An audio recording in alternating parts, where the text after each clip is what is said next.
Hey everybody, how we doing tonight? Back here with the one and only Michael Macintosh. How are you doing tonight, Michael? Doing good. How are you? Oh, can't complain. We were doing a little bit of talking offline. Talked Mhm. about some interesting things. I brought up some of these topics with you because we kind of touched on them on the last show that we did. Not with me and you, but the last live show we had. We were talking about AI and technology, but we started into a conversation about like a time agency or some kind of uh, I don't know if it would be considered a branch of the government or a private service, but I was asking if you had heard of anything like this, or do you think something like this is going to be started at a later date, or if you ran into anybody that has ever claimed to be a member of these time police, if you will. Yeah. Well, yeah. I mean, I have encountered people who are, you know, as far as I can see, and as in my belief, they are uh, part of such an organization that exists in the future. And there was one especially who led me to the conclusion, the belief at least, without telling me directly that I had something to do with the eventual creation of. Actually, there were a couple that I can recall now that told me that I had something to do with the eventual creation of um,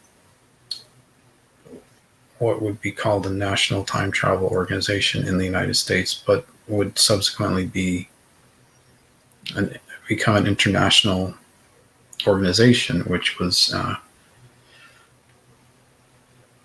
initially founded by either myself with in collaboration with certain other people. Um, Elon Musk was mentioned, which I think is kind of strange because I don't know Elon Musk. I've never met Elon Musk. Um, I don't know if I even like the guy, frankly, but I was gonna say some of the talk we've had. I know kind of how you feel about Elon. yeah, I'm kind of just, I suppose, a little bit just busting his balls a little bit because of the whole Bitcoin thing. But regardless of that, I don't know Elon Musk. I've never met him. I've never talked with him. So he was mentioned as well as a person who I think may be involved in the creation of this. What basically starts, I think, will start off as basically a company. And I've been trying to start this company for a while now. It's really difficult to get started because I can't even get a website up without it being censored, which is which is problematic. You know, if you don't advertise your business, it doesn't exist basically. Um, Oh no, so I can publicly state you're one of the hardest people to stay attached to through social media, for yeah, the it's simple very fact that they are literally going around trying to shut down most of your sites. yeah. It seems like it. It seems as though I'm being actively censored from and blocked from advertising the existence of anything that I have come up with or am putting forward to other people to become part of in any way. Which I don't know what that's all about, frankly, but yeah, Elon was mentioned as another person who may be somehow involved with uh, what effectively becomes an international time travel organization, which the U.S. has a government eventually has a government department or branch of the military or something to oversee on a government level. But it will also be like international, basically. Do you think this will evolve from the company that you've been starting up that you were Uh, talking to me about? Was it Section 8? yeah, Section 18. 18? Yeah, that's what I think, and that is the name that I got that I was given to me basically from one of these people named Michael Phillips. Okay. He basically in his account that he gave to Apex TV, he said that he was approached by a group who said they were basically a reconnaissance division of the military called Section 18, and that's how he got involved in the time travel program. They came to him and kind of recruited him. Yeah, he had already been in the military for a couple of years at that point, the British military. But as you may know, as a lot of our viewers may know, the United States and the UK military are basically allied on a vast number of things at this point, and have been, and have been for over 100 years. So. Oh no, I think you've brought up before that we're not too far away from of British rule. Yeah, but it's also like they're almost like our 51st state as well. It's kind of like there's been so much overlap since before the foundation of the United States that it's kind of inseparable on so many levels. From a British standpoint, it's as though we're still effectively a big part of the financing of the United Kingdom, and from an American standpoint, it's almost gone the other way, where they're like our 51st state. So it's kind of like, no, I know definitely in war times we're covering their back most of the time.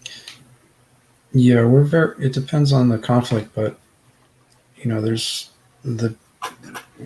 as Americans, we also tend to underestimate the military might of Britain. I mean, they still govern Canada, which is our closest neighbor, obviously. They still govern Australia. They still have financial interest in the United States and in America. So it's easy to underestimate Britain, but I think as far as that's concerned, we are probably, technically more militarily powerful than they are, but after a point, it doesn't really matter, Yeah, no, I always like the what's the analogy? Everybody's ankle deep in gasoline, flicking matches at each other. Yeah, it's like that. I mean, if there was ever, God forbid, if there were ever a conflict between the UK and the United States, it wouldn't matter who was more powerful, because it would ultimately result in mutually assured destruction at this point. So, yeah, especially if it was nuclear. Mm-hmm. So, I think at this point, rather than nitpick on the differences, it's important to focus on the similarities and how we can actually cooperate and work together on a lot of stuff. And with that, a lot of things other countries have been brought into the fray as well. It's no secret that we're allied with, for instance, Canada, Australia, New Zealand, and because of Britain, other countries as well that maybe used to be governed by Britain, like, say, India, Ireland, even African countries were pretty closely aligned with a lot of the time on certain things. And sorry. No, go ahead. Sorry. Like the rest of Europe, a lot of the rest of Europe, I mean, we have pretty good relations with. And I think you're going to see a point where, at least I hope so, and I think it will happen in the future. It seems inevitable that we will become closer allies with Russia and subsequently China. Well, I mean, for the agency that got us on this topic, And Mhm. for them to become a global agency, we would have to see us working together with other countries a lot better. Like I couldn't see us being a warring planet for all of our existence without wiping each other out. Like there would have to be a boiling point, or we had to come Mhm. together. Exactly, and I think we've long ago reached that boiling point. Frankly, maybe I saw it coming long before a lot of people did, but and I'm sure there are people who saw it before I did. But yeah, it's pretty much reached a point where we really do need to stop focusing on each other's differences and just realize that they are pretty much superficial, and that coming together on things can actually be better for everybody. Yeah, I mean, Mm. you would think so, but it seems like we don't regularly have that practice. But Yeah.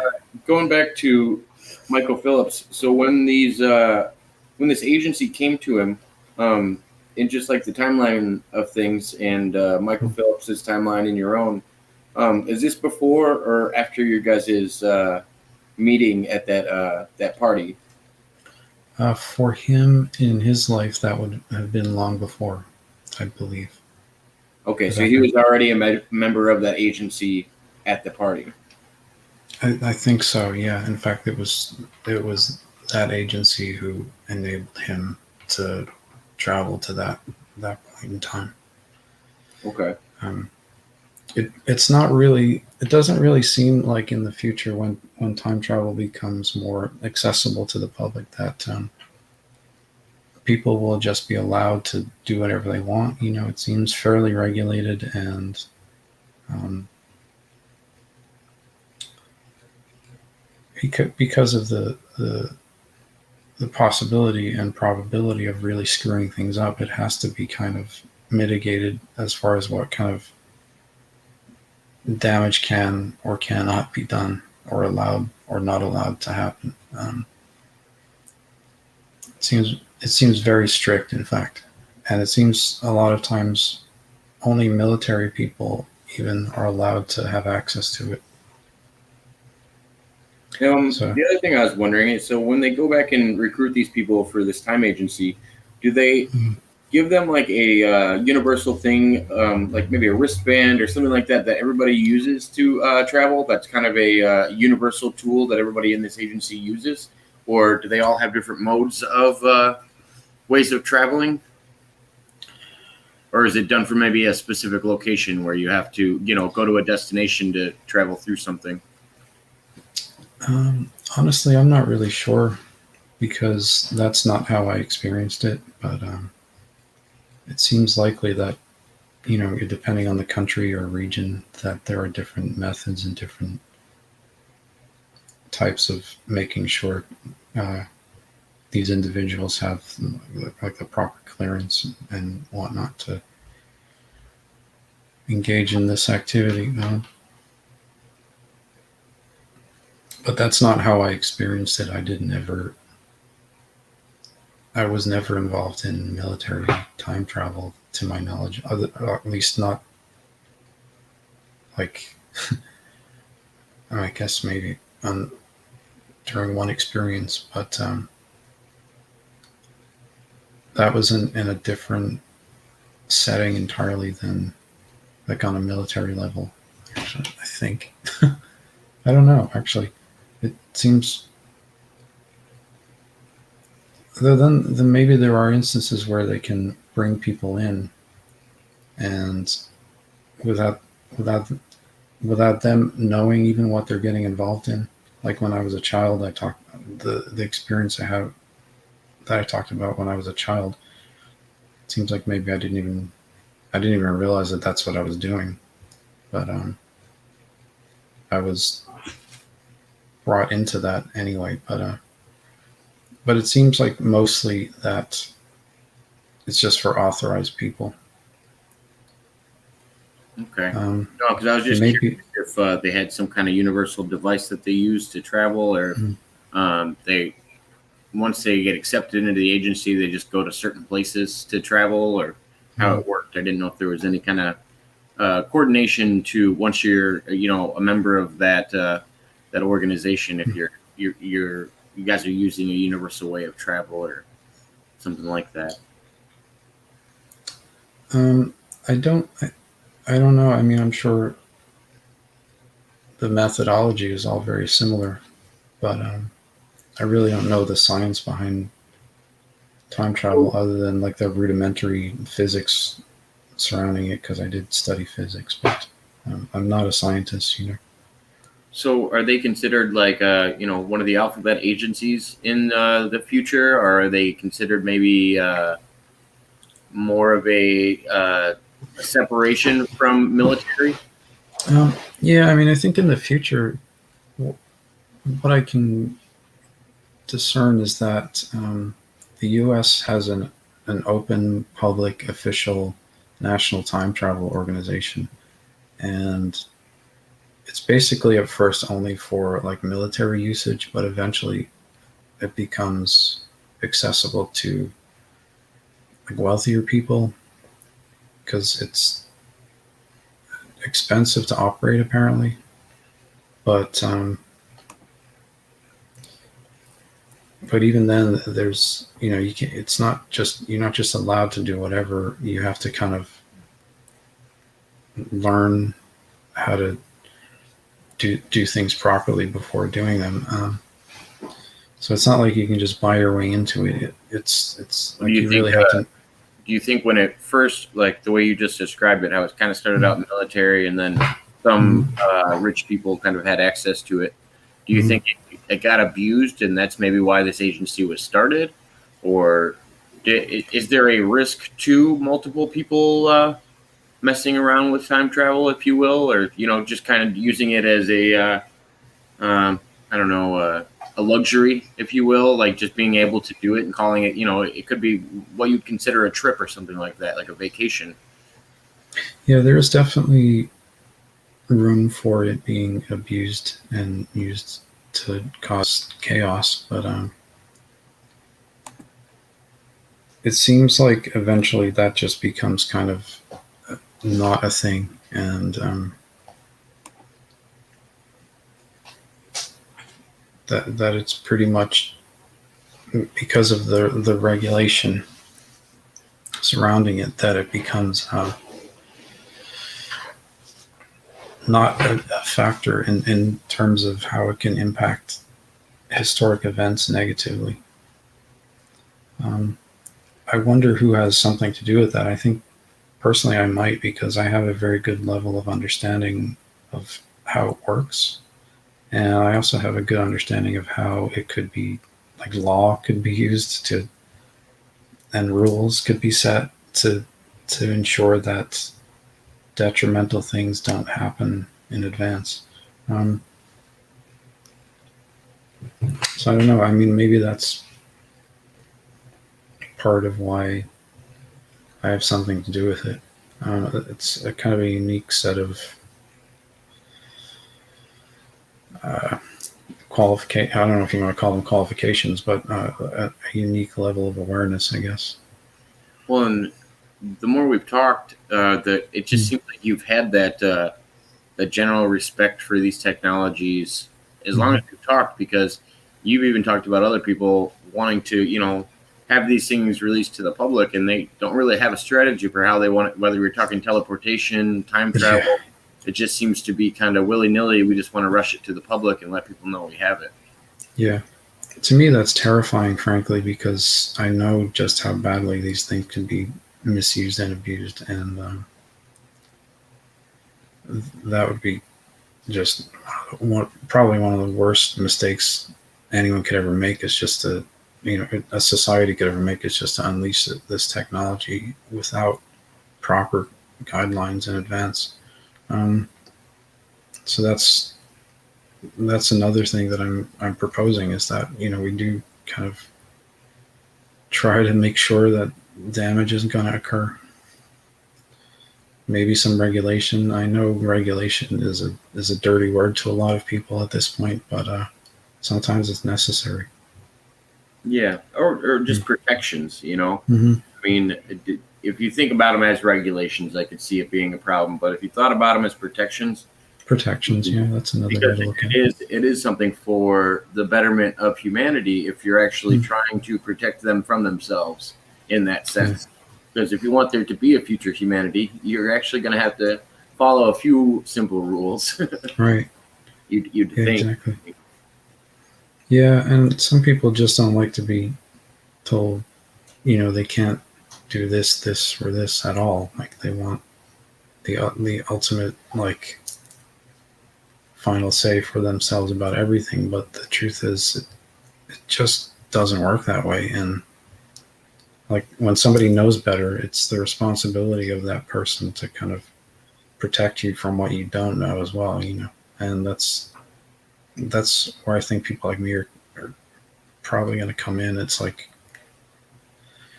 I just know things maybe that other people aren't really aware of, and reality is just different to how people perceive it a lot of the time. And it's not like we live in a cartoon where you can just hit reset and it all goes back to normal. It just doesn't work that way. Um, there's consequence for every little thing, and especially there are major consequences for every little thing if you introduce a factor such as quantum displacement. It's like, if you brought a laptop computer back to 1865, that could really screw things up, for instance. Yeah.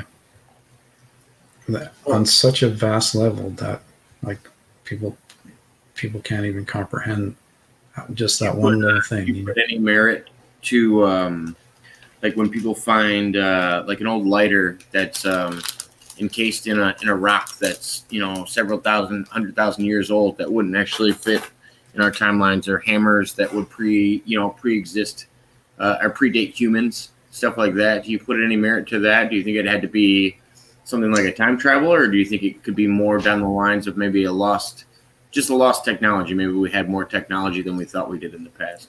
Yeah, I do believe that people had better technology than we do now in the past. Like it did exist, but I do think there are also probable clues of the existence of time travel throughout history, but they don't want to make it. You don't want to make it too obvious, because. So you do think there's breadcrumbs out there somewhere, though? I do think so. Yeah, do you know of it specifically? I do. I mean, a real obvious one to me is the Macintosh computer, but that's becoming more and more apparent to me.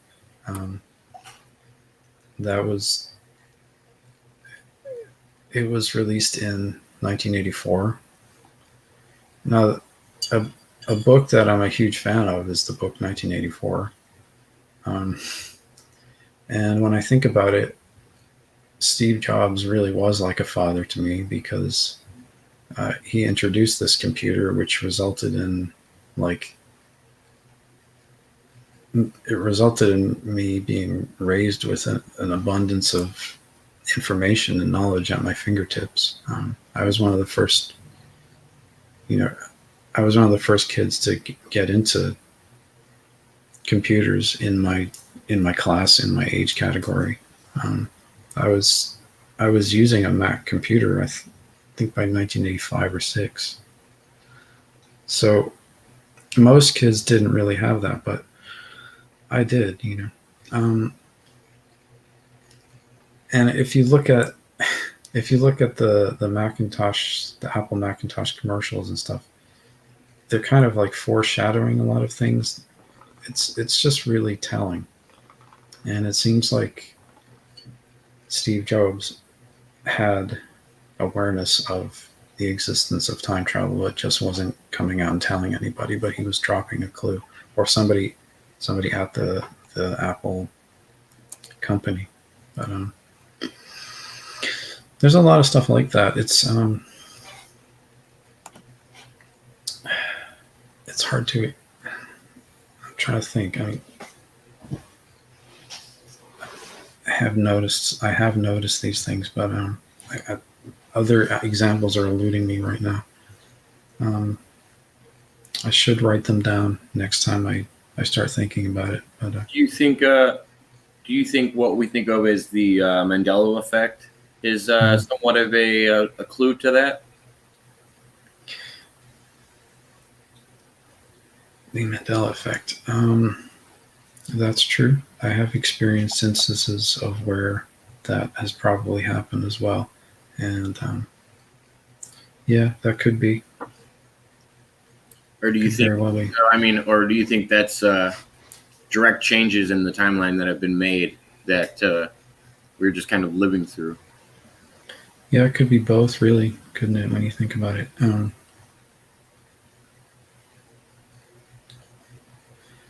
I guess those could be both, really. Maybe they're, just things change so that only certain people will notice, or things have just changed because they needed to change. I'm really not sure, but I think it probably could be both. Well, that's the one thing I thought that was interesting about most people's accounts with the Mandela effect is it seems to be slight variations, but what we've talked about in the past, where just the slight variations on these timelines and doing different things can vastly change the future. It doesn't have to be something drastic. So you can just notice whether it was Berenstein Bears or Barnstein Bears or the name of the Mandela effect itself is based on if Mandela died in prison or if he went on and lived the rest of his life. Yeah. But back to what we were talking about with like revealing these technologies and protecting people from some of these things. With that thought, how do you feel about disclosure? Do you think not just with these technologies, but whether we're talking aliens, whether we're talking about anything, do you think the public's ready for it, or do you think it would be something that the public would have to kind of be somewhat protected from as well? I was thinking about that a little while ago before we came on, but it's interesting. I've been experiencing, like, the more I'm talking about this, the more I've been experiencing like people trying to shut me up, basically. Which leads me to the conclusion that obviously at least some people aren't ready for this information or don't want it to be put out there. But I've, regardless of what happens to me, I've decided to commit to continue to try put that out and to never change my story. And I want to say now that if I ever do actually, suddenly say that, I just made it all up or whatever, that's not the truth, that I am telling the truth to the best of my ability right now. And if I ever change my... You remember when we did one of our first interviews? That was the same reason I asked you a question. I was like, I wanted to know that you were in a healthy mindset, because if you came up and somebody told me that, oh, Michael Macintosh killed himself and didn't want his Bitcoin anymore, and they found black goo coming out of his body, or some kind of crazy suicide attempt. That or I guess they would call it a suicide, but it might not be one. It's always good to make it clear that you wouldn't normally change your story. You wouldn't normally feel like you don't want to be part of this world anymore, and those should be noticed as red flags when they actually occur. All right. Well, what I really want is just to not have people telling me to shut up and that I'm crazy. And what I really want is to get to the point where basically people will just accept this stuff as true, realize that it is true, and just basically get, realize that it's not a huge deal and move on to the next thing. Because I think it's going to get to that point where people will basically just forget. It's like, oh yeah, time travel is real, big deal. What are we having for dinner? You know what I mean? It's like, I think it basically gets to that point where people just kind of get bored with the subject, and Oh no, for me, I mean, it's the more I hear these stories, I just think of this giant tangled web all through history, and it would be Mhm. so interesting to figure out the correlations of how we got to the point that we're at now, or Yeah. the future that we're going to be at.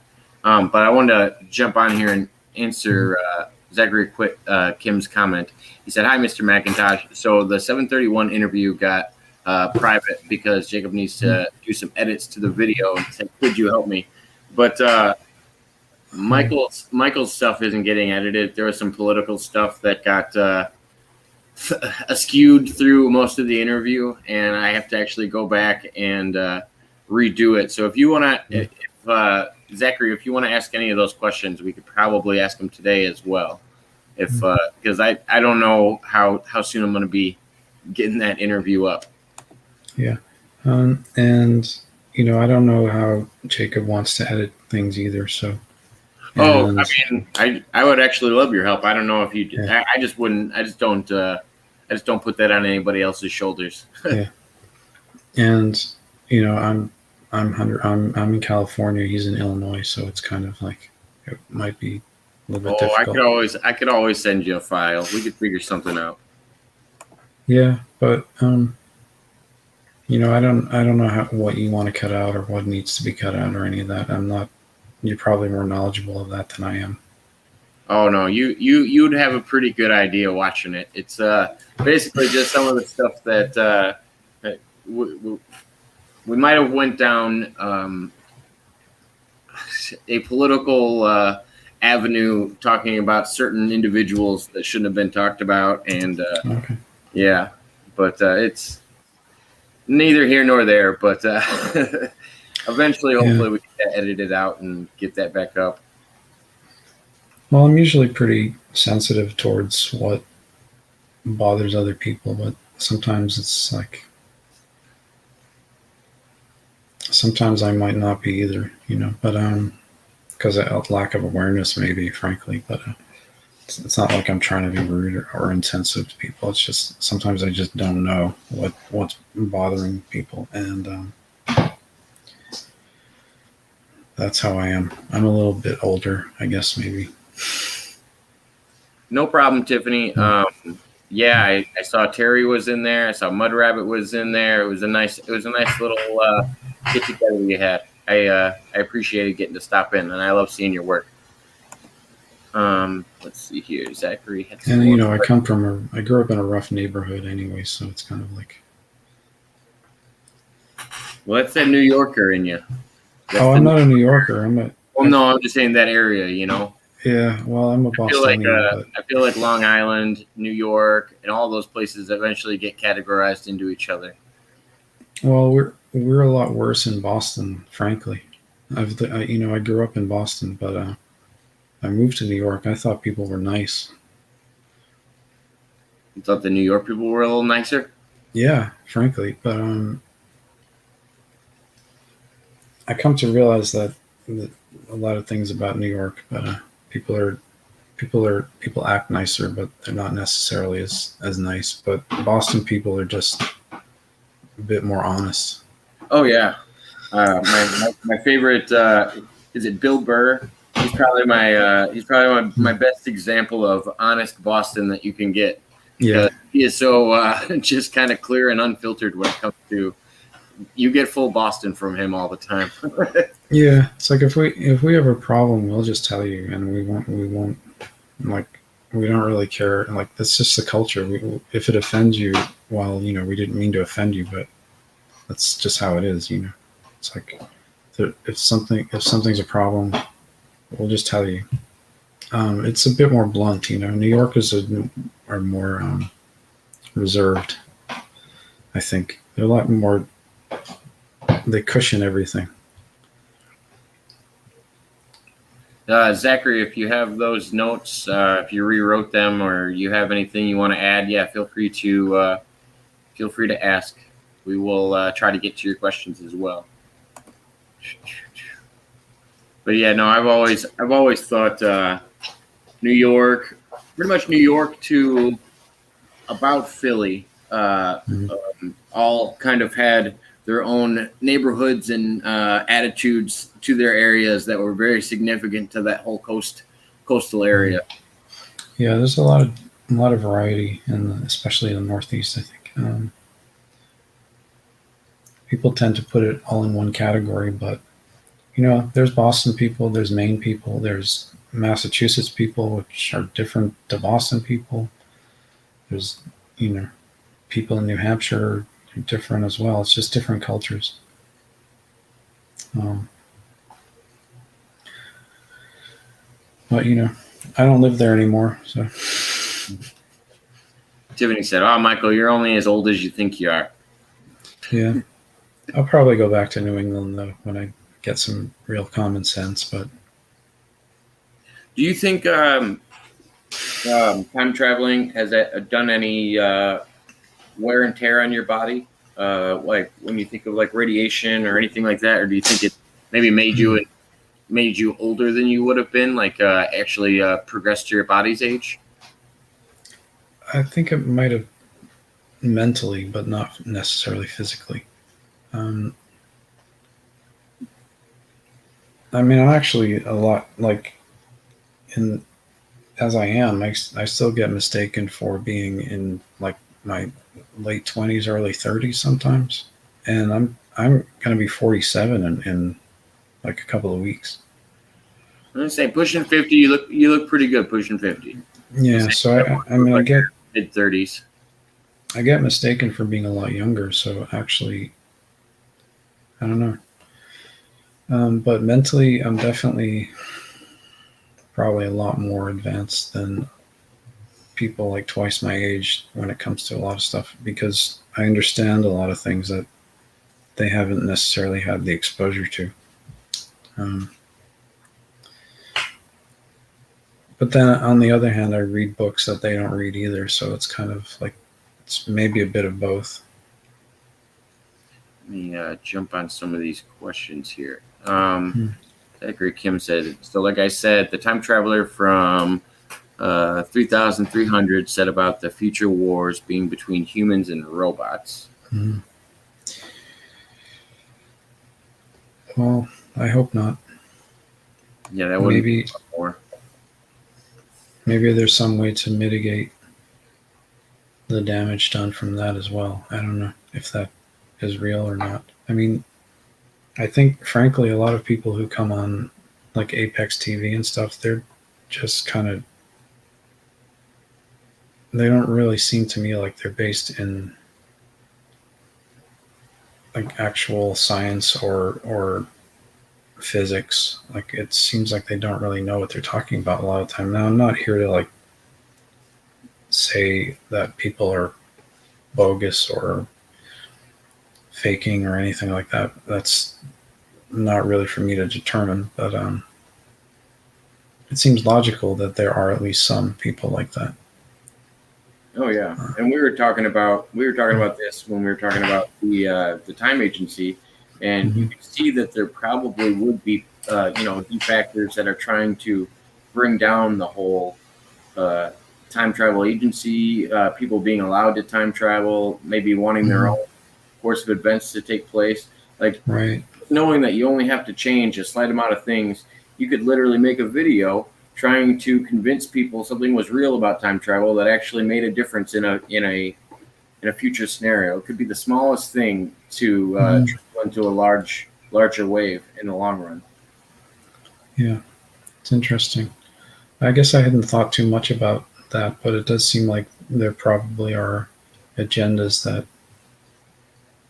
people want to prevent from happening, or they want to maintain certain agendas. And I think because of the release to the public of the existence of this technology, that it will ultimately have a massive effect and change a lot of things as a result. But that's just a byproduct of it, though, in my opinion. And maybe they don't want that to happen. Maybe it's good for them the way things are. I don't know. They don't want that change to occur, or Yeah, there's all kinds of yeah. variables Mhm. in that. But sorry, that's probably just too damn bad for those people, frankly.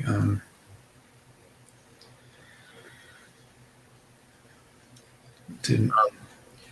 He said, Mud Rabbit asked, didn't Corey Good say they can reverse age somebody? I don't know. Did he? I don't know enough about Corey Good and his I don't story. know. I don't know Corey Good at all. I'm familiar with that name. I think it's someone that I've tried to speak with in the past, and he just didn't want anything to do with me. So I've tried reaching out to a lot of people who have, um, spoken out that they've had these types of experiences, and very few of them have actually wanted to talk with me. Uh, and the ones that have talked with me, some of them no longer want to talk with me. Uh, it's like, it just seems like there's a lot of people who don't want to talk with me, frankly. And I can understand why, because I have certain ideas and as to how this should be done. And if I get into the position of being at that point where, I believe I'm going to be, is that it, I can see why they wouldn't want to be associated with it or me. And that's fine. I'm not really worried about it. Another time traveler who went to 9428 also talked about the human versus robot war. Zachary Kim, you also talked about, I believe you brought up when you thought AI and humans were going to come together. I wanted to say it was like 2032 or something like that. See if you can bring up that quote, Zachary Kim, because you probably have a more accurate account than myself. That soon? Wow.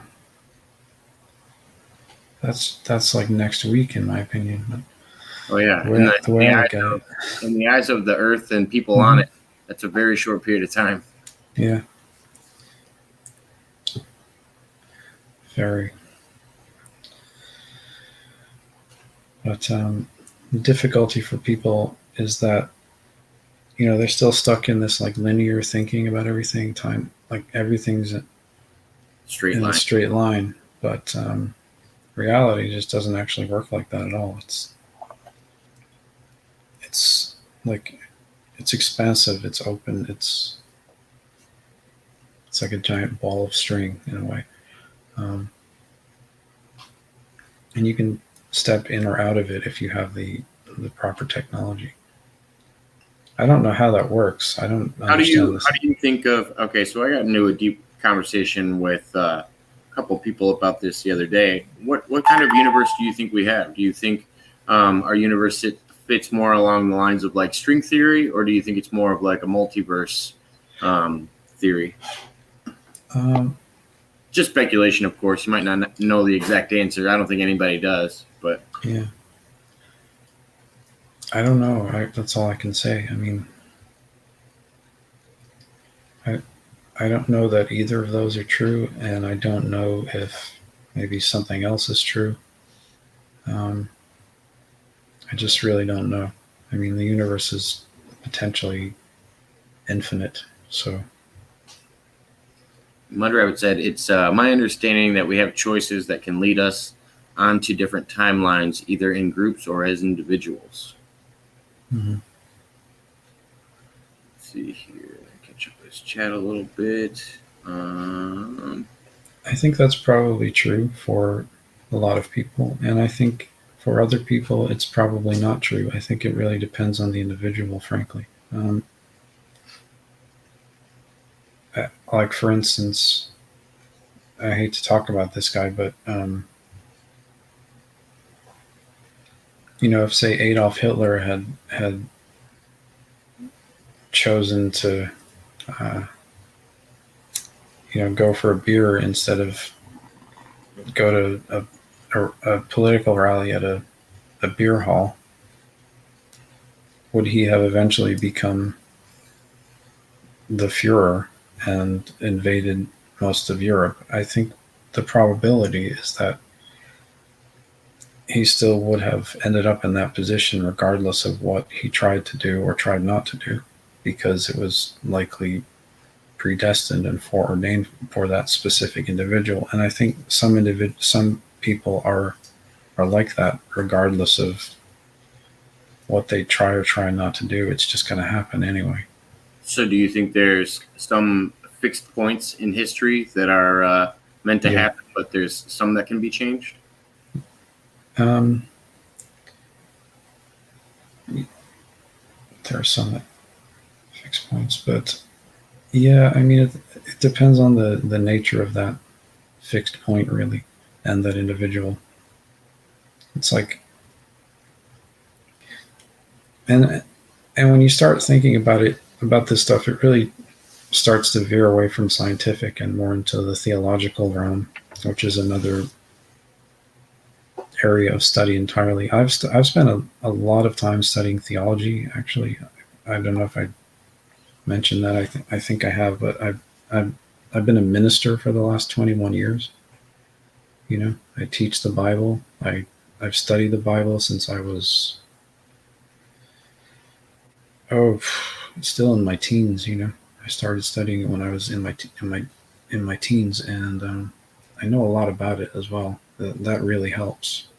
If you correlate that with scientific and scientific research and study of physics, especially, it's a lot of things start to become really clear.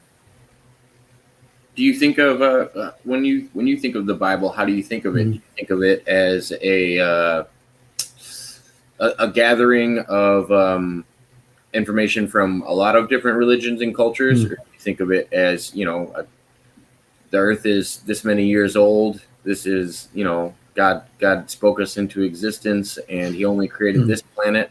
I feel like there's a vast spectrum of people that believe in the Bible and have their own, Yeah, that they consider it to be true. right. I think there are a lot of people who are just too dogmatic about a lot of stuff that really, at this point, if we were to examine the Bible objectively, it's sort of difficult to know the truth about one way or the other, because plenty of it's not meant to be taken literally. And who are we to look at every little thing in it and say that's meant to be taken literally or not? It's there's so much in there, and you kind of have to approach it from the perspective of a student, even if you know a lot about it, um, and say, well, you're like, well, that could mean this or could mean that. But certain things are pretty clear, but other things are still open for debate. Yeah, no, Um, I like to point out like the similarities in the flood stories in Mhm. other religions. Mhm. Similarities in the Sumerian texts that we find in our Bible as well, whether we're talking about fallen angels or whether we're Mhm. talking about, a lot of different things. And then, I mean, just the vast difference between the Old Testament and the New Testament. Yeah, There's almost a depiction of two different gods. I understand that.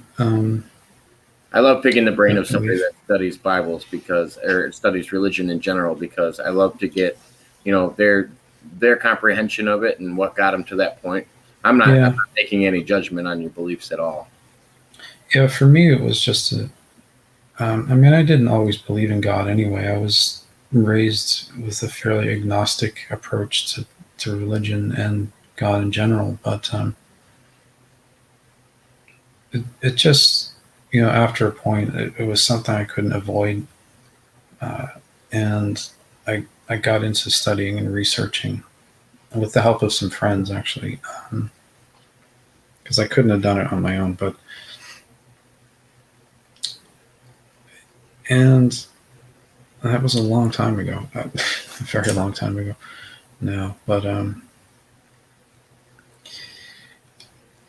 don't know. I mean, yeah, I do believe that the entire Bible has been given to us from a divine source, and that it's harmonious, and that despite the seeming differences between the Old and New Testament God, that it is all ultimately the same God, and he's a he's a lot more complicated as far as the depth of knowledge and it's a lot more difficult for us to really understand him or it or whatever you want, whatever gender you want to ascribe to God, than we then the vast majority of us realize. Like there's a lot more depth Oh yeah, I think it'd be to hard for God than I think it'd be hard for humanity to understand any divine being yeah, and understand their words and right. the message that they're trying to depict.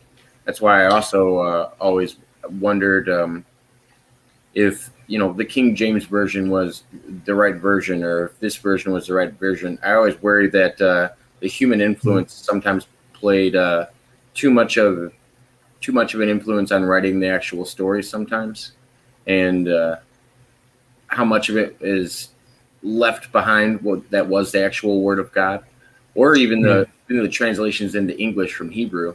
When we look at some of the old texts, when we're talking about the Old Testament as well, Mhm. I feel like sometimes Um, it's lost in translation. yeah, that's a problem for a lot of people as well. I found is that they're just getting bad translations and they don't really understand fully what they're reading because the meaning is hidden behind the bad translation, and they haven't yet to break through that and figure out what the original language is actually communicating. But that's a problem too, and that's why, yeah, it's while a lot of people will say, I don't want to get too much into religion, but like, a lot of people will say, oh yeah, I'm Christian, I believe in the Bible, but it's like they don't necessarily even realize that the Bible they're reading is inaccurate.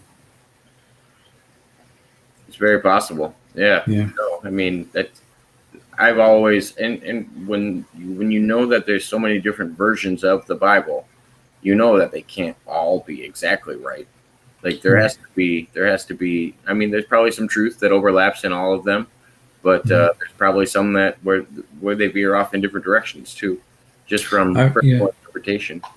yeah, I found that too. I had a massive collection of them when I first started getting into it. Like all different translations, and I just found some of them to be really, really bad. And because I actually got into studying the original languages, the oldest like copies of the oldest manuscripts, Mm-hmm. and I actually went and saw these original manuscripts, like they're in museums and stuff, and confirmed what I was studying, what I had researched by looking at these really old copies of the Bible, and realized that a lot of people just have really bad translations, and I wish I could help them understand that, but you know, I don't know. I don't know how to do that either, but Yeah, we'll get away from the religion topic for Mhm. a little bit. Tiffany said you should be able to voice your experiences. Who cares who doesn't believe you? You know what happened, and that's all that matters. The ones that are interested are the ones that matter. Mhm. Yeah, probably. I mean, if we're all on the same page, it's likely that all end up like working towards the same goal at some point, because it doesn't seem like there's a going to be like this massive wave of people coming into to this realization. It just seems like it'll still be fairly, as far as like the number of people aware, it'll still be fairly small of as to the number of people who have a broad understanding of it. Um, and all of us will end up working together, whether we like each other or not. You eventually have to. Although Yeah. we've talked about this, I don't know how Mhm. we'd either wipe each other out or we would have to work together. It's the Yeah. only way that our civilization is going to to progress. I mean, Hmm. and it sounds Yeah. like with some of these Apex interviews that Zachary Kim's bringing up and some of the things that you've talked about, it seems like we are going on that lineage where we are going to be working together. We don't get wiped out. There is a good chance that we're not going to be at war for the rest of our existence. Yeah, I really hope so. I mean, there just seems like too many good reasons for that not to happen, and what we really should be looking forward to is, trying to prevent that from happening ever. And like with the current political climate, it's still a possibility. Hmm. But we want to ensure that it's never a possibility. And I don't want to come across as like I'm fear mongering, and because I'm not. You have to, if you look at it objectively, it's like there's nuclear weaponry all over the world. How could that not result in potentially a very bad thing for all of us? I don't know. I don't see how it couldn't. So once that factor has to be removed virtually entirely for to ensure that there is a greater chance of a positive timeline. And it's not just that. There's other stuff as well that has to be removed entirely to ensure a greater chance of a positive timeline. You want the odds to be in your favor. You know. Zachary Kim, I think he was answering the question from earlier. He said they said it was 2045 when the humans and AI converge. Interesting. And then he said, speaking of humans and robots, Alexander Smith said that the robots in 2118 were in the air as they floated a few feet into the air. They were in the air as they floated a few feet into the air. Interesting. I could definitely see more of a convergence of technology with humanity. Even in the very near future, as he was just talking about. But I mean, it seems like, as we were talking about before we came on, it seems like even governments are using artificial intelligence to mitigate problems that they've experienced in the past. Like, look at some European governments, for instance. They're basically using artificial intelligence in like their social programs and stuff to ensure that there's no corruption, and like bribery isn't a thing. It's quite interesting how that could spill over into the rest of the world very quickly. Yeah, the technology could. Oh, I feel like there's no holding it back once it's developed either. Yeah. There's no. I don't know what the reverse button is for that, but I have a feeling you'll reach a point of no return. It seems like the Canadians will probably be quick to embrace that too, because they have much larger levels of like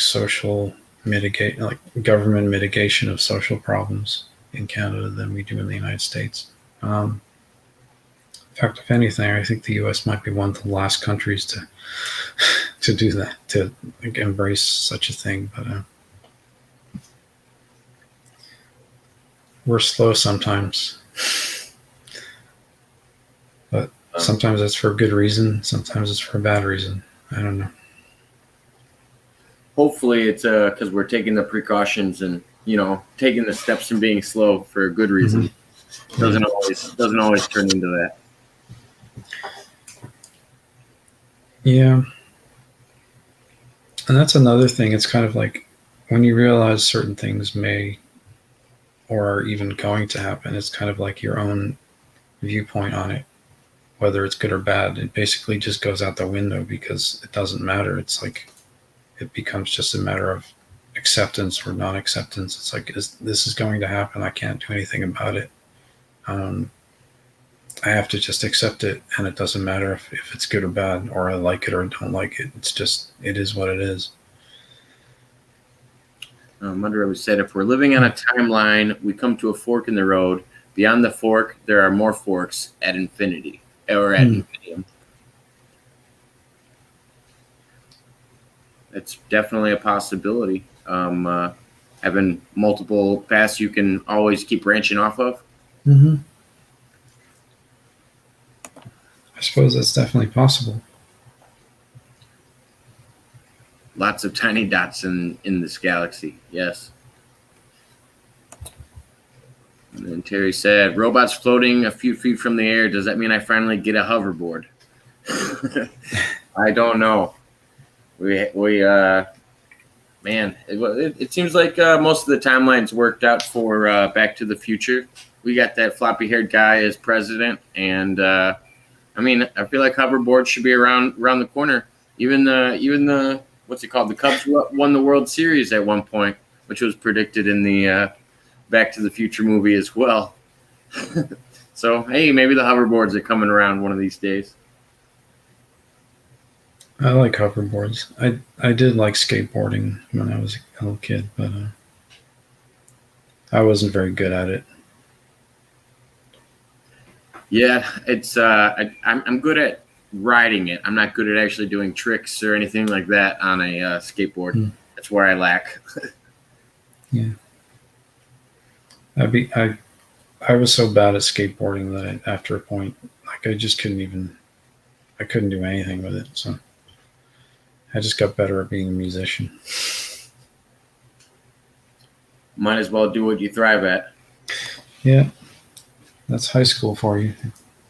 Yeah, experiment with all the things until you find something you want. Mm-hmm. Zachary Kim said, "Speaking of Christianity, another thing I wanted to reveal is that I'm a Christian.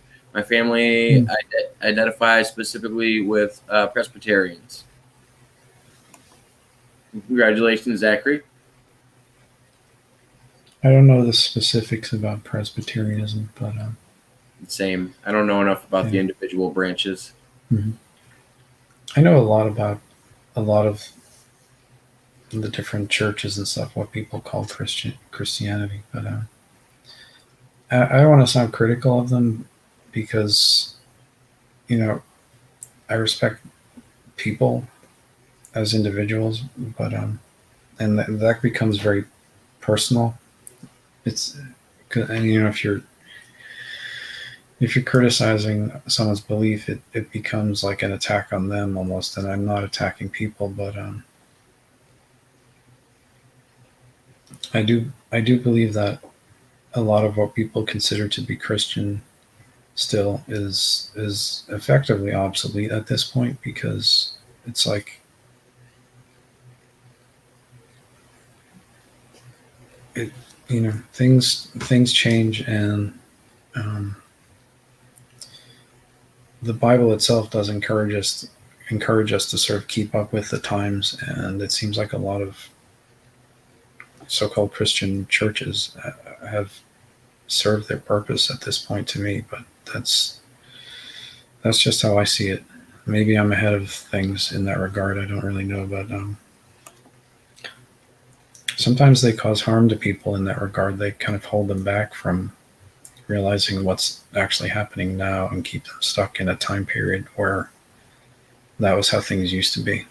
But, Oh yeah, I don't think that's solely to Christian churches either. I feel like I mean, if you think about some of the ideology or what's it called, the idolization of other religions, whether you want to talk about Catholicism or mm-hmm. other ones, I feel like sometimes the message gets a little skewed when people are praising somebody other than Jesus or God, or I think it's weird sometimes when these false idols get put in place of where God should be, or Jesus should be. Yeah. Well, I mean, I guess I can get away with being critical of, say, the Catholic Church because I'm like half Irish, so. But I could say that there's basically no point in having a guy in a funny hat and getting a wafer from him every week and thinking that makes you close to God because in my view that has nothing to do with it. But yeah, no, I often wonder why people support idols like that. The other thing I've always asked people just to kind of get a good idea. Sometimes when somebody tells me, like when they make the initiative to tell me they're a Christian or something like that, or that they believe in the Bible, usually my first question is, okay, well, what are your views on Mary Magdalene? Because it usually gives me a good idea of their upbringing and their understanding a little bit more or feelings towards the Bible. And I always find it interesting where people place Mary Magdalene if they immediately jump to a derogatory term to reference her, or if they go, "Oh no, she was actually somebody that turned their life around and was a positive person in the morals of the Bible." Like there's a lot of different interpretations. Mm-hmm. Yeah. Tester questions. Well, I would just like to say, let's wait and see what she was really like. Because, if time travel is real, then we can probably go and find out. Some people, some time travel claimants have said that they've seen pictures or footage of the crucifixion of Jesus. Oh, yeah. So I definitely think it's possible to get down that road. We just have to travel it. Yeah. I mean, I suppose some people have to actually experience time travel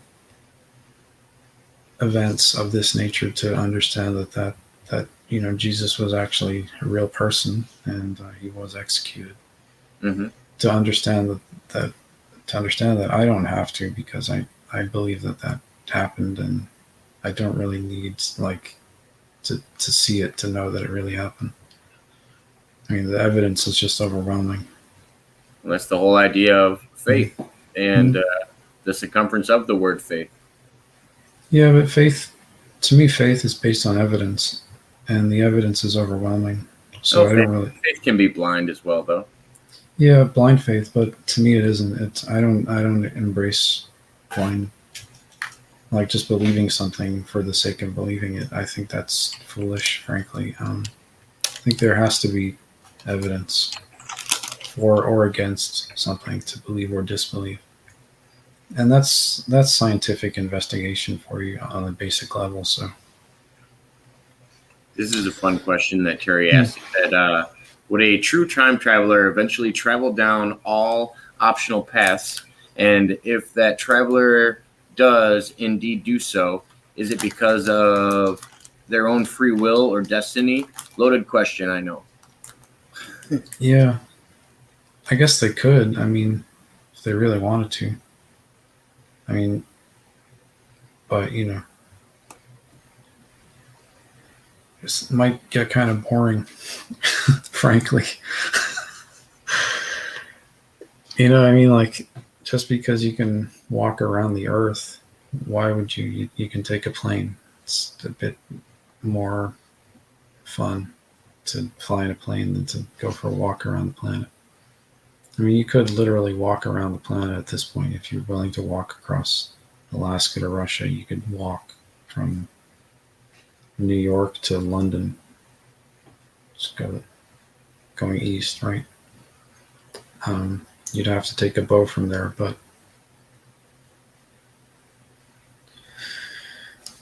I don't know why you would, basically. I suppose if they really wanted to do that, they could. I was going to make a joke about the earth being flat, but I decided not to. About but traveling from the U.S. to London and how to get there. But Zachary Kim said, sorry about that. What were you going to say? What? I was going to say, I'm not sure that people will ever stop believing that the earth is flat. I think it will be a thing in the future. There will still actually be people who believe the earth is flat. And I think it keeps getting brought back up. I think I think it's one of those things that cycles back after a period of time. Mm-hmm. Like a fad, if you will.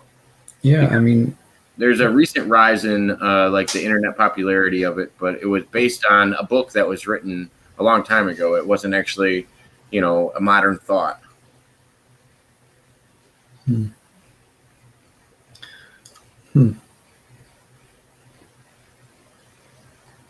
don't know. I mean, it just seems like the more we advance with understanding and technology, there will still always be people who just believe silly things. And for the majority of people, the advancements will just be kind of like, yeah, whatever. What's for dinner? What's on TV? Mud Just Rabbit. seems like Oh, sorry. It seems like just what? it just seems like it's always going to be like that on some level. Oh yeah, no, it definitely could. Constantine did much to pervert certain scriptures. And there's debate that there were additions to the Revelations. I don't know. Maybe we can go find out at some point. I've always thought it was interesting some of the books that were taken out of the Bible as well. I always thought there was some good stories, whether you're talking about Lilith or some of the other divine entities. That I think Mary Magdalene actually had her own set of scriptures as well that were taken out of the Bible. But The truth is, we do have.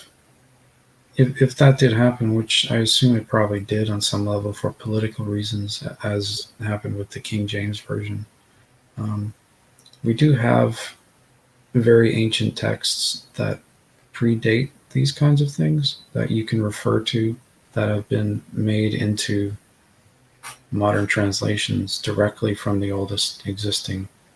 They're not hand-me-downs. They're actually directly from the oldest ones into modern translations. Those are the best ones.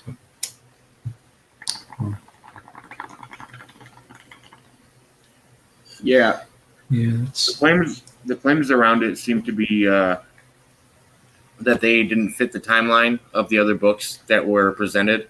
Either they were created at a later date, or just didn't match up, and that's why they were taken out.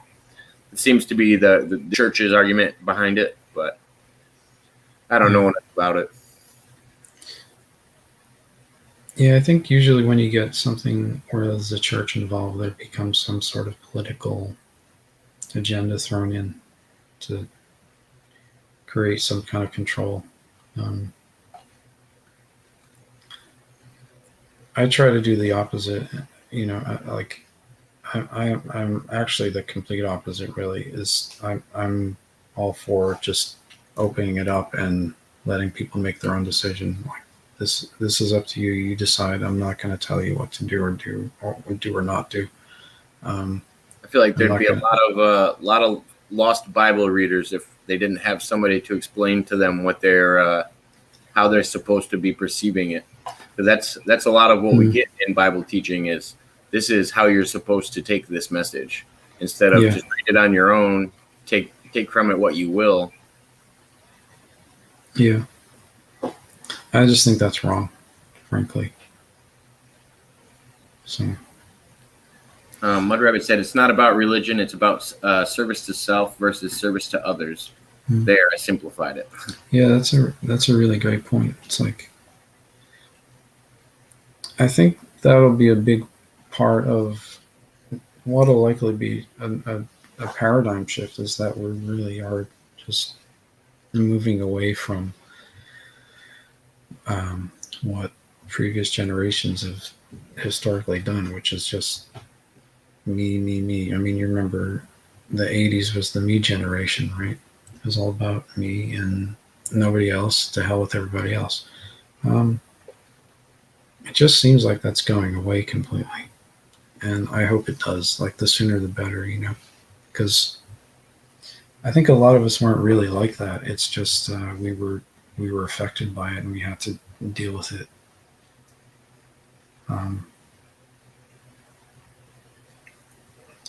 It doesn't seem like we're going to need to be like that anymore because things are changing on a systemic level to the point of where nobody's really going to be like that.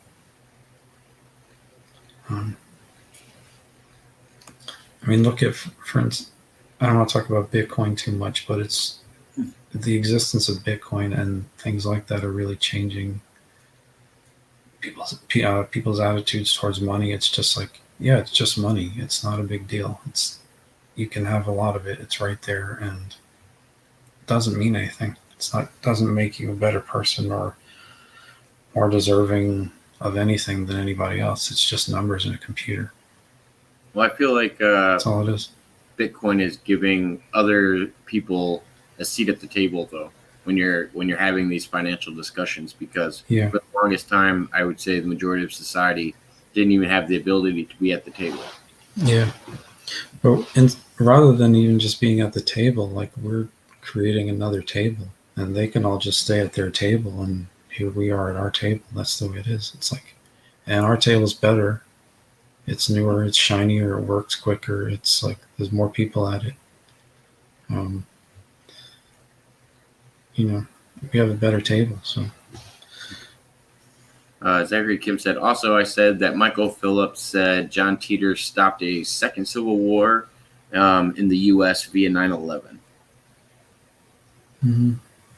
So is he saying that 9/11 stopped the war, Zachary? Or I'm not sure.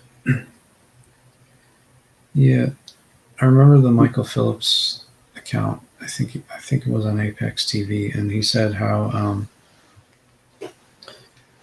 basically that World War III was prevented,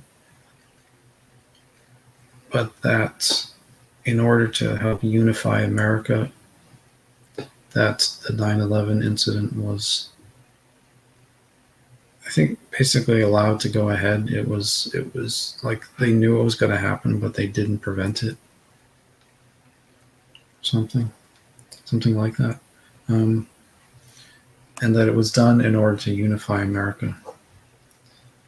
And it's interesting if you think about it in context. That's kind of what it did. It's like, oh yeah, no, it definitely did. Yeah, there was a different level of nationalism that started. Yeah, that's for sure. Whether that's good or bad, I don't know. I mean, that's up to the individual, I guess. But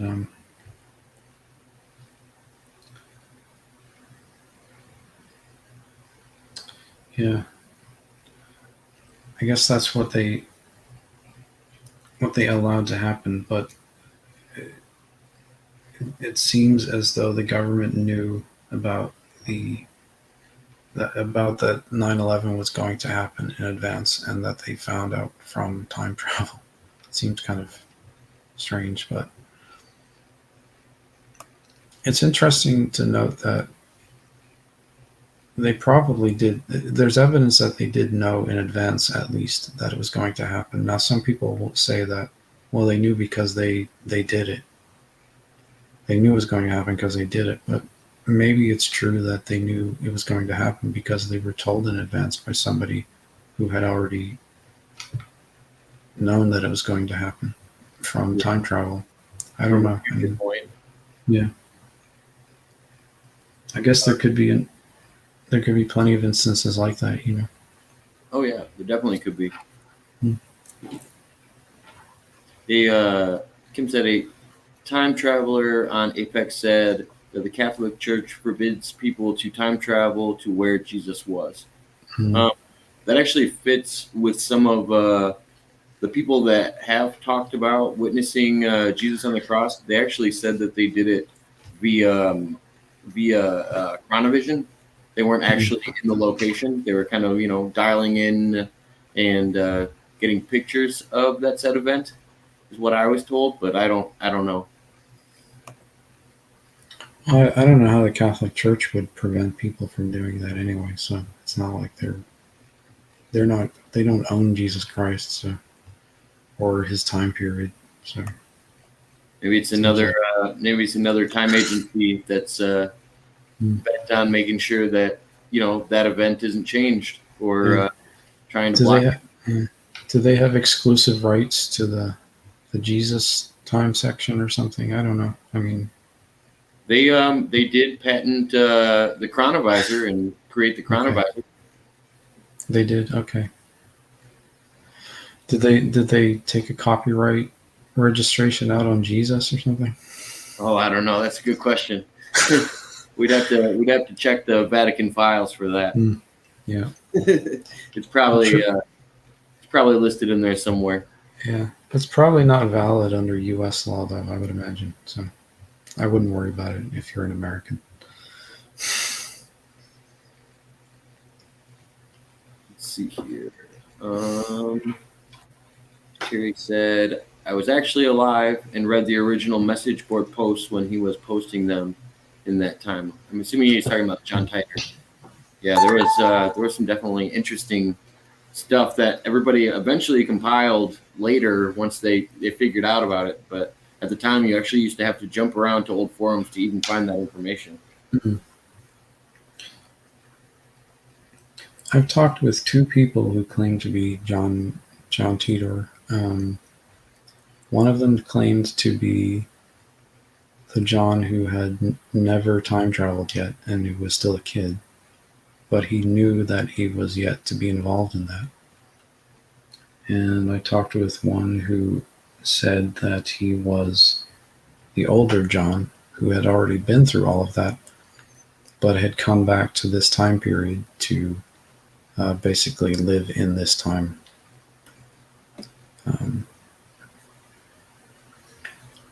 The younger one, could you say where you met them or where you ran into the younger version? Well, I didn't run it. I talked with him as we're talking right now, like online. But that was both of them actually. But the younger one, I think, was living in. I think it was Nebraska actually. I'm gonna say because I had heard Florida is where he was going to grow up. He had a family in Florida or something like that. I think he's supposed to have grown up in Florida, but moved to Nebraska. And I think the one I was talking with had already moved to Nebraska. The younger one, but the older one was living in California. Okay.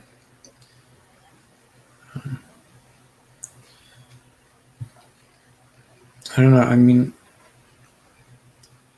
he does seem plausible to me, frankly. There's a lot said in his accounts that seem very legitimate. So,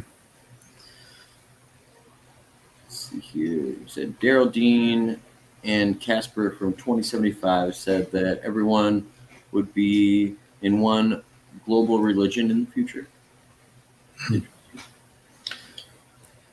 I can see that, frankly. I mean, when you think about it, what is religion? It's other than just belief, a set of beliefs. And if we all get to the point where, because of advanced technology and information technology such as this we're using right now, information is available to everybody, whereas in the old days, you couldn't access information. You had to go get it somewhere if you could go there, and you had to ask somebody and they had to explain it to you and everything else. But nowadays you can literally, access the entire volumes of what used to be a gigantic, you need to go to a gigantic public library, say, in America for. You can access it at your fingertips in your bedroom. So, and then some. I mean, there's plenty more information than would be in a public library, even on the internet. So it seems likely to me that it won't be long before people will all just kind of agree on what's true, and that will be religion. That'll be our definition of what is religion. But it might take a bit longer for some people because they've been so badly damaged by lies and misinformation and this kind of thing. But I think, yeah, eventually that's probably true, frankly. I think. I hope that's what our libraries and museums are in the future, as maybe Chronovision or some kind of guided tour where you can actually see or experience history and actually watch what happened. You know what I mean? Actually, that's what I think a library or a museum should be in the future. If we could ever get to that point where we could have control over those technologies, where we're actually educating people with what actually happened in history. Yeah. Yeah, this is what it used to be like. It's interesting. There's that time traveler who spoke about Los Angeles and it eventually being under the ocean, but they had put a dome over it to keep the ocean away, and people could just go and look at it as though it were like a gigantic museum. Oh, Um, that seems really interesting to me if that ever happens. But like, yeah, there's another example of like how what we may have experienced as day to day life, even now, will just eventually become a museum. So, I actually, I'm gonna catch up some of these questions, but I actually do mhm. have to run here shortly. Okay, We're gonna have to set up another one here soon, but let me cool. see if I can catch up some of Zach's questions real quick. Said, I also remember saying about Alexander Smith's account of a conflict between the U.S. and NK. North Korea. Okay. Um, I think the probability of that ever happening is becoming less and less as things continue to move forward and hostilities begin to de-escalate. And basically, it's like North Korea is becoming a very wealthy country. By the way, I don't know if people realize that, but they're likely soon to be one of the wealthiest countries in the world because of Bitcoin. So they don't need to worry about money or wealth or taking care of their people. Um, and they don't need to feel threatened by the rest of us, or especially by America, because we're not out to hurt them or harm them. We're, you know, I think we're fine with them being a wealthy country. It's what we want, and the fact that that's occurring just seems like even less of a reason to for there to ever be a conflict between us. And I think everybody realizes that at this point, if that were to ever happen, it would be very disastrous because uh, of the alliances in Asia with Russia and China and North Korea. It would involve a much bigger conflict than just between the U.S. and North Korea. So it's very unlikely to happen. Um, that is what Michael Phillips was talking about. He was sent back to help prevent, and he did say that it was successfully prevented, that the conflict, that on his world line there was a conflict between North Korea and the United States, and it resulted in a global nuclear war. Um, So but that had if already that happened. was changed, Mhm. would he no longer remember it, or would that just be a That, Mandela effect for him? Like maybe he could picture that happening because he did yeah. actually live through it, but it changed at a later time. Um, I guess it depends on what point in history he is, because it still happened in his life. So like he would remember it, but if he has traveled to another point, he wouldn't, like, those people wouldn't necessarily realize that it had happened in his world. But so it could seem to him like a Mandela effect, but it isn't necessarily, because it's an actual experience for him, but not for the other people. Let's So see here. I think that probably happens to people who have been involved in time travel as well. It's like they've experienced something, and to them it's real, but the timeline changed, so everybody around them has never, like, it to everybody around them it never happened, but in their life it did. So Yeah, what is the Yarvis Empire? I have no idea. Yeah, he referenced it last time, and he's Hmm. just bringing it back up again. But yeah, I don't remember. I don't remember what it was either. Let's see here. But yeah, if you have any more questions, Zachary Kim, we're actually going to wrap up here pretty shortly. Hopefully, we can set something up. We just had a little bit of a miscommunication before we got started. I want to be able to make sure we get Hmm. another one on here soon.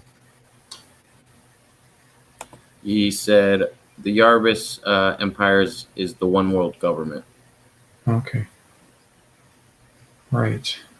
In the Zachary Kim, is there any correlation to the one world government and the one world religion?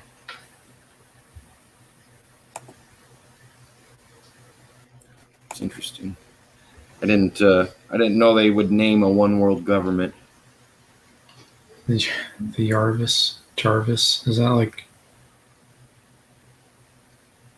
no, like from Iron Man? Jarvis.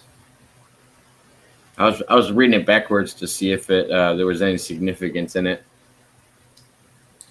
I think the computer in Iron Man is Ray called or Jarvis, right? Jarvis? Yeah, I believe Yeah, so. yeah, that is. So maybe it's like an AI world government. I have no idea what that is, but um, and I mean,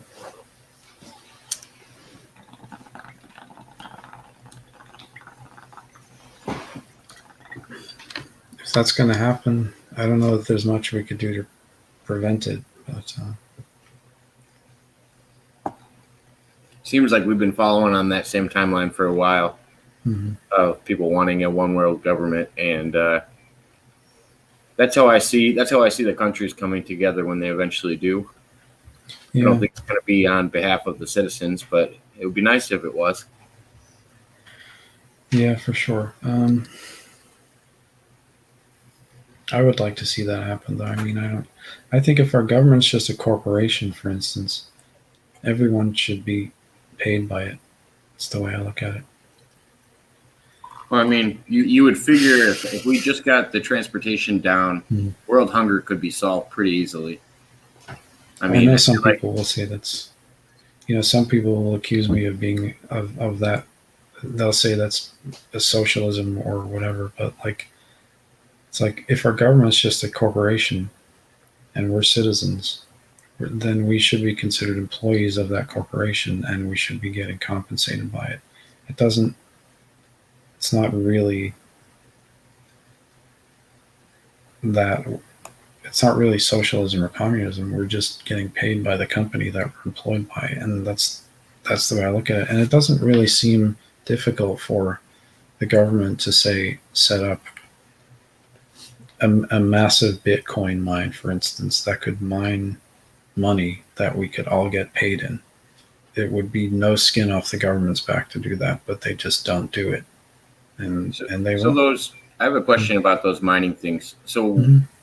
how does that work? Are they mining it? Where are they retrieving this Bitcoin from? Well, it's being created um, because all of the Bitcoin that will ever exist does not yet exist. It's still being created as we speak. Um, so there's something like 10% still yet to be mined, and that won't end until at least another 100 years from now. So therefore, the computers that are used to quote I just mine didn't know if are it was like mining from other people's wallets or if it was a no, security breach kind of thing or how it was working. no, it's not. The mining computers are basically they're solving a complex math problem and they're receiving a reward for solving that problem, and the reward is in Bitcoin. So if you have, say, 100 computers solving this complex math problem, these complex math problems, um, you have 100 computers receiving a reward, or which is paid to them in Bitcoin every time they solve this problem, and you get to keep that. You can sell it if you like, but it wouldn't be hard for the government to say set up, thousands of machines, tens of thousands of them.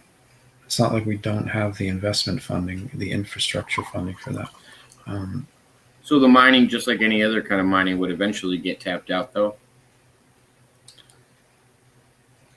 in 100 years, but there would still be a way. There is still a way, even after all the Bitcoin is mined, for those machines to continue making earning rewards, which is through transaction fees, actually. Okay. The middleman fees. Basically, yeah, transaction fees. So there would still be continued profit from that operation well into the future. Okay. So it wouldn't be hard at all for the government to say, you know, put the same effort into as they put into, say, the Pentagon, I don't know if it would be into. considered a branch of government or a private service, but I was. Sorry about that. Okay, it wouldn't be difficult for them to do that, to say put the same effort into a mining operation to basically support our citizens, um, as it would be to fund the Pentagon or maintain the Pentagon. It would be less work. So it seems logical that even for a country the size of the United States with a population of 350 million, it would be actually very easy to give everybody a payment, a regular payment, like a universal income, basically. And other people have talked about that. They haven't really proposed how that could be done, but that's one way I could think of it being done very easily. Zachary Kim had one more thing he wanted to add before we got off. He said, I remember saying Casper from 2075, W.D. Davis from 2200, and a time traveler who went to 2365 said the food would be like small, tiny pills. Yeah. Yes, I do remember him saying that.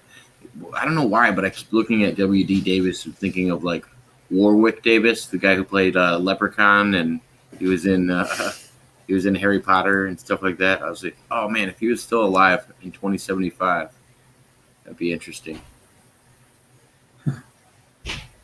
Well, yeah, it seems to me to be likely also that it would be very easy for our government, to produce adequate nutritional supplements, basically, for everybody that would feed everybody on a daily basis. And I think that could be even done on a global level to the point of where world hunger would be gone. I mean, it doesn't take that much. It's just a little bit of effort and concerted effort by the right people and the right kind of focus. But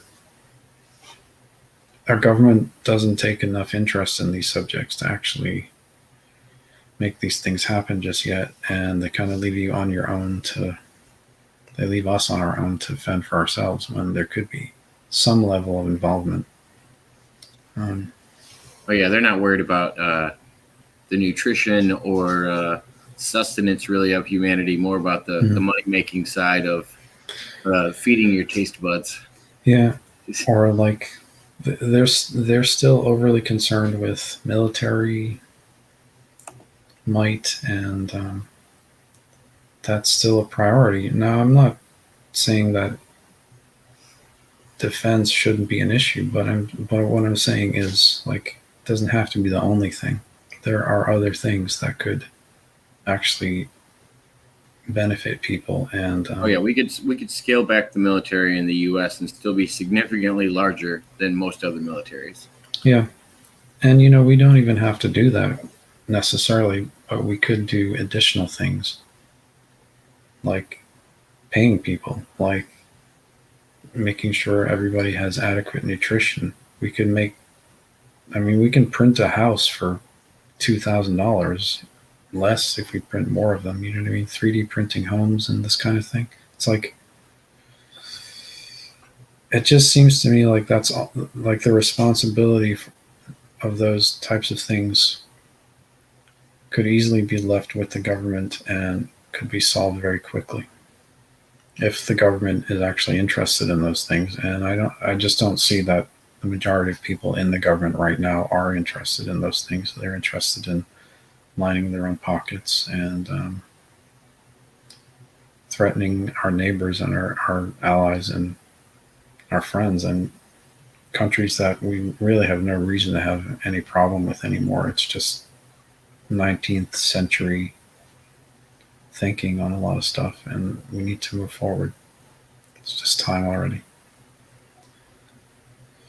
No, we definitely do. We're living in the past when it comes to that, Mm-hmm. and not even trying to excel in that way. Yeah. So, but And that's what I'm doing as well. You know, why I'm offering to pick up the job in 2024, because I'm really focused on these types of things, and I want to see them happen. I want to help make them happen, and if I can get in a position to at least get them started, or initiate them so that other people can pick up the torch and run with them, then I'll definitely do it. So well, I hope you get the chance to. Not gonna lie, I'd love to see you put in that power and see it used for good at least, because a lot of the last few people we've seen in that position don't always use it for the benefit of humanity. But yeah, well, that's because they plan on being in there forever as well. they So wish they it's could. like, yeah, I don't really want the job. I just want to see the things happen, and that's it. It's not that complicated. But we're gonna actually wrap it up here, guys. We appreciate everybody tuning in. Michael, thank you so much for tuning in and jumping on with us, because Okay. got to get you back over here soon and do another one. Zach's got more questions coming in, but I already have a feeling they would lead us down a long path. We'd be on for another 2 hours. Some of these topics. Yeah. He's referencing your son James and Slim and a couple other people as well. So we'll have to get back to that one soon. Yeah, we'll talk about all that at some other point, I guess. Well, thank you everybody for tuning in. Everyone have a good night. Yeah. Thanks. Take care. Take care.